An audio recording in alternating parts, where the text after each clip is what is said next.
Hablemos de una institución extraña que existió en Europa desde el siglo XIV hasta el XVII. Se llamaba Congreso de las Funciones Matrimoniales. Antes de decir de qué se trataba, vamos a hacer esta aclaración. En muchas dinastías europeas debía certificarse que la consumación del matrimonio, es decir, la unión sexual, se había producido para que el sacramento quedara cristalizado y el casorio fuera lícito. Un matrimonio no consumado podía dar lugar a la anulación, y no era anular un matrimonio cualquiera, sino que a veces eran alianzas dinásticas. El futuro de una nación, vamos. Que implicaban el futuro de una nación. También podía suceder que si el hombre no sostenía su consumación después de la primera vez, sobreviniera un pedido legal de separación por esa causa. Sí, señor. O sea, el tipo iba y cumplía con el débito conyugal la primera noche o acaso la segunda, pero luego dejaba de hacerlo. Cuenta Voltaire que los romanos esperaban 2 años para disolver el matrimonio si no había satisfacción sexual, por llamarla de alguna manera. Sí, sí. Justiniano ordenó que se esperaran 3 años. En muchos casos, los hombres que no podían amar a sus esposas se consideraban hechizados. Es una forma elegante de llamarlos, claro. Esos hechizos eran antiquísimos y aparecen en infinidad de notas legales y en la literatura, desde luego. Era el caso inverso de los filtros de amor. Claro, ¿Cierto? es cierto. Usaba un filtro de amor para enamorar a alguien y este encantamiento era para anular en alguien las facultades amatorias. Muchas víctimas alegaban padecer ese tipo de encantamiento ante la sugerencia de la dama o del hombre que intentaba destruir su matrimonio. Hay un antecedente extraño en la historia cristiana. El Papa Alejandro III posibilitó una vez a un marido la libertad de tomar a otra esposa por no poder emprender el comercio carnal. Esa decretal pareció dictada por alguien que no pensaba más que en la necesidad de aumentar la población y no en el carácter indisoluble del vínculo. Del vínculo. Voltaire se pregunta cómo es tan poco conocida esa ley papal y cómo es que todos los maridos no se la saben de memoria, pero bueno. Vamos al asunto del Congreso de las Funciones Matrimoniales con un caso puntual de la historia francesa. Gabrielle d'Estrées era una amante del rey Enrique IV. Ella estaba casada con un señor, Nicolás d'Amerval, y el rey estaba casado con la famosa reina...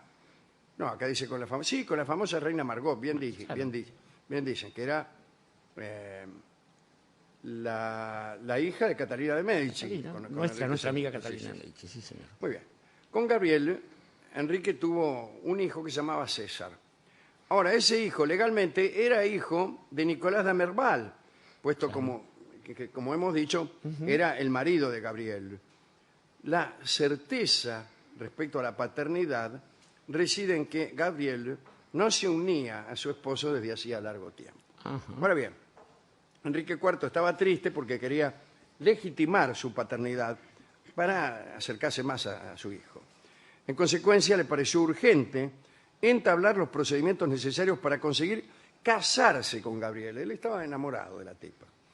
Pero para eso, primero ella debía separarse. Y él también. Gabrielle, a petición del rey, envió al obispo de Amiens una curiosa súplica. Decía: se declara que Gabrielle d'Estrées, cuando tenía 18 años, fue casada por la fuerza con Nicolás d'Amerval. Sin embargo, y desde hace 2 años, no ha vivido ni conversado con su marido, como se acostumbra a hacer entre personas capaces en un legítimo matrimonio. Eso era consecuencia, decía Gabrielle, de la impotencia del esposo, el ya mencionado, Nicolás d'Amerval. Convocado por el arzobispo, el d'Amerval respondió que su impotencia última se debía a una caída del caballo. Muy bien. agregó que no había falta de amor, puesto que había intentado en varias ocasiones acercarse a su esposa, por no decir otra cosa. Sí, claro. Por su parte, Gabriel se fingió lesionada por no haber recibido los beneficios del cumplimiento del débito conyugal. Y se inició un proceso que desde luego divirtió mucho al pueblo francés. Me imagino. Gabriel creía que conseguiría la separación para poder unirse definitivamente al rey Enrique IV. Vino a suceder que 3 meses más tarde de la iniciación de la disputa, Nicolás d'Amerval dijo que había recuperado sus potestades amatorias.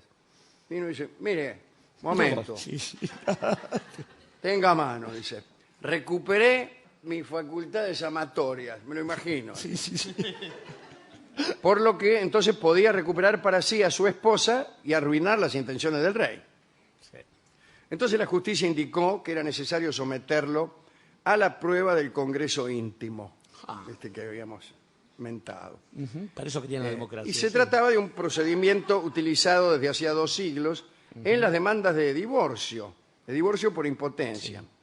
El marido, atención, el marido acusado de no haber sido un compañero galante era analizado por un consejo de notables. Lo dejaban acostarse con su esposa y a una señal dada, por ejemplo, a la voz de Aura,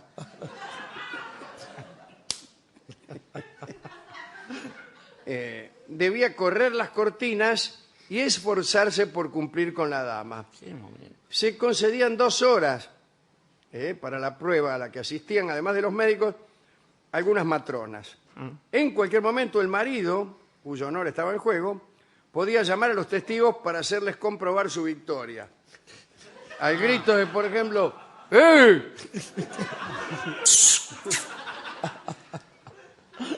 Regardé. Como en la cancha. Casi siempre el desdichado, Sí. impresionado por la presencia multitudinaria de jueces, permanecía en el estado por el cual se lo estaba juzgando, ¿no? Sí. Ahora bien, Nicolás d'Amerval solicitó la prueba de ese congreso, pero cuando vio llegar a la comitiva se asustó y redactó lo siguiente a modo de informe y renuncia. Dice, por obedecer al rey y por temer perder la vida, consiento en la disolución del matrimonio de acuerdo con la petición presentada ante el obispo de Amiens. Más, advierto que no es cierta la confesión de que sea inhábil para la unión amorosa. Pero bueno, el 24 de diciembre de 1594, el matrimonio de Gabriel y Nicolás fue declarado nulo y el rey tuvo vía libre para ver a su hijo y para soñar con casarse con su querida. Después no sucedió eso, ya que, como bien sabemos, en segundas nupcias, Enrique IV de Francia se casó con María de Medici, una Tanto italianita no tan linda, pero que tenía una dote muy importante y Enrique...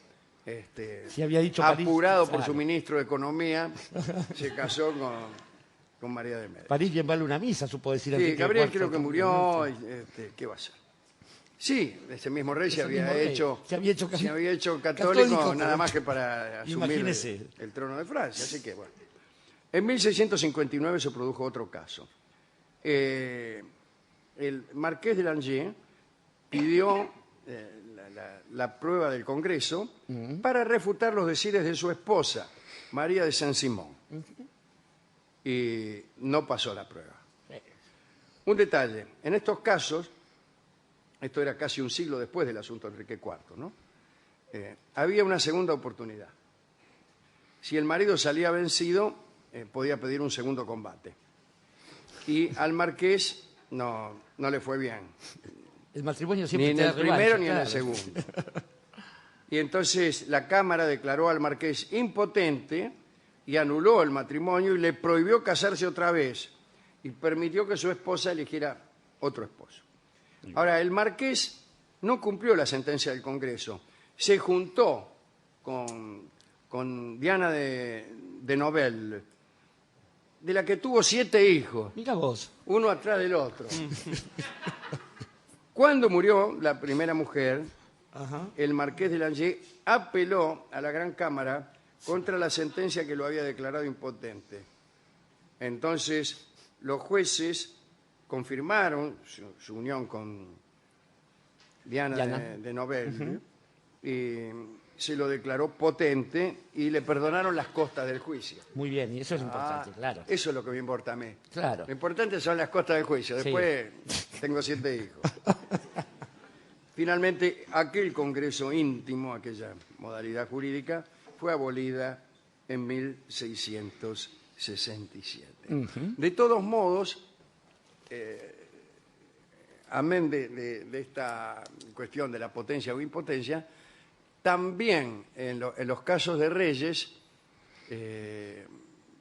para que los matrimonios no fueran anulados, tenía que certificarse, era costumbre que la primera noche, la noche de boda de los reyes, fuera fiscalizada por un grupo de notables que eran incluso invitados. Se hacía ahí una pequeña... Y el que tuviera el poder era el rey. Unos canapés, qué sé yo, algo serviría. Para picar, no vamos a pasarla a pico seco, ¿no es cierto? ¿No es cierto, Su Majestad? Y si mientras usted está ahí, nosotros por lo menos comemos unos canapés. Claro. Bien, eso es todo lo que quería decir. Estaba pensando, Alejandro, ciertas cosas curiosas, ¿no? Lo primero que quiero decir es que la presencia de ese congreso puede tener un valor inhibitorio o, por el contrario, estimulante. Vamos. A punto tal que los reyes después no alcanzan a repetir su primera performance. Porque no hay gente. Porque no hay gente. Claro, claro, pero totalmente. Conocemos el caso de algunas, majestades reales y otras no tanto. También. Pero estaba pensando que ese problema se planteaba hasta que se descubría alguna cuestión médica. El caso de nuestro amigo Luis Capeto, más conocido como Luis XVI, que tenía un problema de hipnosis, un problema técnico, y no podía concretar con María Antonieta por el dolor hasta que lo operaron y finalmente fueron felices hasta que le cortaron la cabeza a los dos, lo cual no tuvo que ver con la impotencia. Los tres, claro. Claro, exactamente. Estaba pensando también en Enrique VIII, un amigo de este programa, Enrique Tudor, que logró que anularan su primer matrimonio, que había sido con su cuñada, no la suya Alejandro, sino la de él, la princesa española, viuda de su hermano, y que con Ana Bolena... Catalina de Aragón. Sí. Catalina de Aragón, y con Ana Bolena quiso hacer lo mismo, y el Papa logró que se fundara la Iglesia Anglicana, a partir de un caso de anulación matrimonial. Sí. De todo esto surgió que la pobre Anita Bolena saliera sin su cabeza. Sin su cabeza y sin su honor, porque era acusada de infiel y estaba embarazada. Pero en general, estas cosas es bueno recordar que sucedían entre la gente decente y principal, entre la alcurnia, porque paralelamente, mientras el derecho real establecía este tipo de pruebas, para el pueblo en general, siempre la culpable era la mujer. En una sociedad machista como la de Occidente, era impensable que un hombre no pudiese cumplir con sus deberes Tanto de varón. es así que si no lo hacía era porque estaba hechizado. ¿Y quién lo había hechizado? Claro. ¿Alguna mujer? Vamos. Y este tipo de miserias se trasladó mucho tiempo a distintas sociedades.